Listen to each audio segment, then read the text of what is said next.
જિલ્લા પોલીસ વડા ત્રણે હાજર છે। ફરીથી કો ડ્રગ્સ વેચાય છે,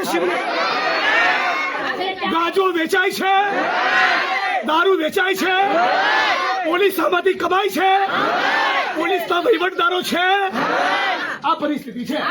ખરેખર અલગ અલગ નિવેદન જે આવે છે ને તે કોંગ્રેસના તરફે આવે છે। કોંગ્રેસ પાર્ટીના જે અમારા જિગ્નેશ મેવાણી જે એમએલએ છે તેને જે મુદ્દો ઉઠાવ્યો છે કે આજે કાયદો વ્યવસ્થા ગુજરાતના અંદર પડી ભાંગી છે અને તેના કારણે જિગ્નેશ મેવાણીએ કે ડ્રગ્સ ખુલ્લામ વેચાય છે, ગાંજો ડ્રગ્સ વેચાય છે અને ખુલ્લામ છે તો દારૂ વેચાય છે અને પેલો કેમિકલ વાળો દારૂ જે લોકોનું સેવન કરે છે એમાં કેટલી બહેનો વિધવા થાય છે તે મુદ્દા પર લોક જાગૃતિ માટે ધારાસભ્યોએ રજૂઆત કરતા અને આગળ કાર્યવાહી કરવા માટે તેની માંગણી અને લાગણીથી કોંગ્રેસ પક્ષ લોકોના બહેનોના હિતો માટે અને પ્રજાના હિતો માટે કાર્ય કરવાનું આહવાન કર્યું છે।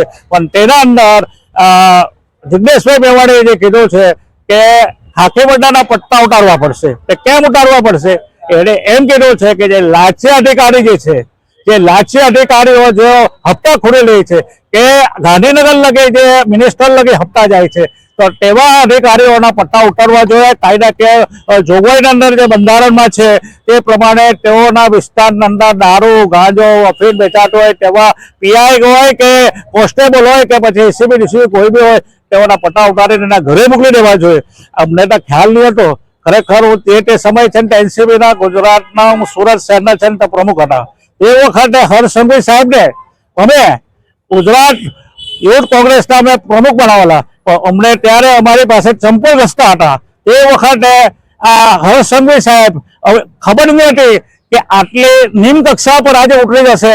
આજે એમને ગૃહ ખાતું મળ્યું છે, નાયબ મિનિસ્ટર મળ્યું છે, આજે નિમ્ન કક્ષા પર ઉતરી જઈને આજે આ કૃત્ય કરી રહ્યા છે તેને વખોડવાના પાત્રો છે। ચલાવી લેવાય નહીં અને હર્ષસંઘવી પોતાની જવાબદારી નક્કી કરીને પોતે રાજીનામું આપી દે અને જેટલા પણ જવાબદાર અધિકારી છે તેઓને તાત્કાલિક સસ્પેન્ડ કરે।